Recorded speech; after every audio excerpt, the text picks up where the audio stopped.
السلام علیکم پیارے بچوں، آج کی ہماری کہانی ہے ننھی پیاری سی چڑیا۔ وہ کافی دیر سے پرواز کر رہی تھی اور کسی تلاش میں تھی۔ مسلسل پرواز کرنے سے اس کے پر بری طرح تھک چکے تھے، بھوک بھی ستانے لگی تھی۔ اب وہ کوئی محفوظ ٹھکانہ تلاش کر رہی تھی۔ کافی دیر کے بعد اسے ایک گھر نظر آیا، جہاں صحن میں ایک چھوٹی بچی چھوٹے چھوٹے چوزوں کو دانہ ڈالنے میں مصروف تھی۔ یہ دیکھ کر ننھی چڑیا فوراً صحن میں اتر گئی اور زمین پر بکھرے دانے چگنے لگی۔ مرغی نے جب اپنے بچوں کے درمیان کوئی نئی مخلوق دیکھی تو وہ ننھی چڑیا کے قریب آ گئی۔ چڑیا اس کی آنکھوں میں چھپے غصے کو بھانپ گئی۔ اسی لمحے وہاں سے ایک بلی نمودار ہوئی۔ مرغی اور بلی دونوں چڑیا کو ایسے دیکھ رہے تھے جیسے کوئی فتح حاصل کر لی ہو۔ ننھی چڑیا دونوں کے ارادوں کو بھانپ چکی تھی۔ چڑیا ابھی دونوں کے جارحانہ ارادوں کے خوف میں مبتلا تھی کہ اچانک وہاں ایک کتا آ دمکا۔ وہ کتا چڑیا کو دیکھ کر اس انداز میں بھونکنے لگا جیسے مرغی اور بلی کو بتا رہا ہو کہ یہ نیا مہمان صرف میرا ہے۔ چڑیا اس نئے شکاری کی آمد پر بری طرح بوکھلا گئی۔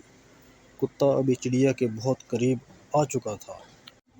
چڑیا کو فوراً کوئی محفوظ جگہ تلاش کرنی تھی۔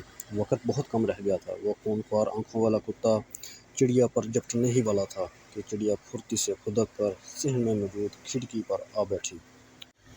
یہ ٹوٹی ہوئی کھڑکی اس ننھی جان کو تحفظ فراہم کرنے میں کامیاب رہی۔ چڑیا دبک کر کھڑکی کے کونے میں بیٹھ گئی۔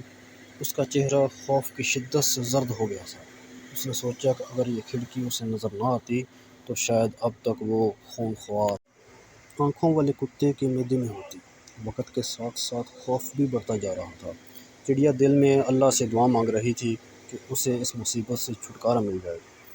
بھوکی چڑیا اپنی بدقسمتی کے بارے میں سوچنے لگی۔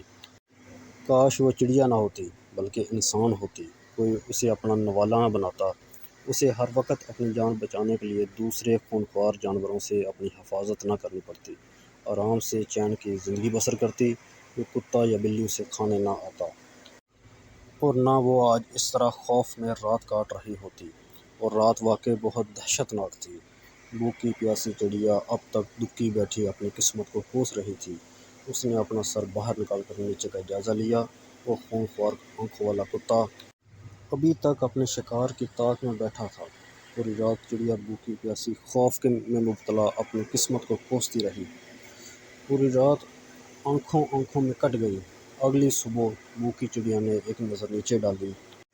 وہاں اب کوئی شکاری نہ تھا۔ اچانک وہ چھوٹی بچی کھڑکی کے قریب آئی۔ اس نے چڑیا کو دیکھا۔ اسے وہ چڑیا قریباً ادمری ایک کونے میں پڑی بے جان سی نظر آئی۔ بچی نے اپنی ہاتھ کی انگلی سے چڑیا کو چھوا تو اسے احساس ہوا کہ چڑیا زندہ ہے۔ اب چڑیا کا دل خوف سے ڈوب رہا تھا کہ نہ جانے وہ بچی اس کے ساتھ کیا سلوک کرنے والی تھی۔ اچانک اس بچی کی آواز آئی، اوہو، لگتا ہے اس ننھی چڑیا کے پر نہیں ہیں۔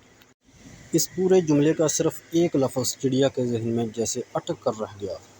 چڑیا نے لمبی سانس لی، جلدی سے اپنے پر پھڑپھڑائے اور تھوڑی ہی دیر میں وہ نیلے آسمان میں گم ہو گئی۔ وہ نادان چڑیا اب تک بھولی ہوئی تھی کہ اللہ تعالیٰ نے اسے پر کی نعمت سے نوازا ہے جو انسان کے پاس نہیں۔ ہر جاندار کو اللہ تعالیٰ نے مکمل پیدا کیا ہے، بس تھوڑے غور و فکر سے اپنے اندر موجود صلاحیتوں کو خود تلاش کرنا اس جاندار کا کام ہے۔ تو پیارے بچوں، اگر آپ کو ہماری آج کی کہانی اچھی لگی ہو تو ہمارے چینل کو سبسکرائب کر دیں تاکہ ہر نیو آنے والی ویڈیو سب سے پہلے آپ کے پاس آئے۔ اللہ حافظ۔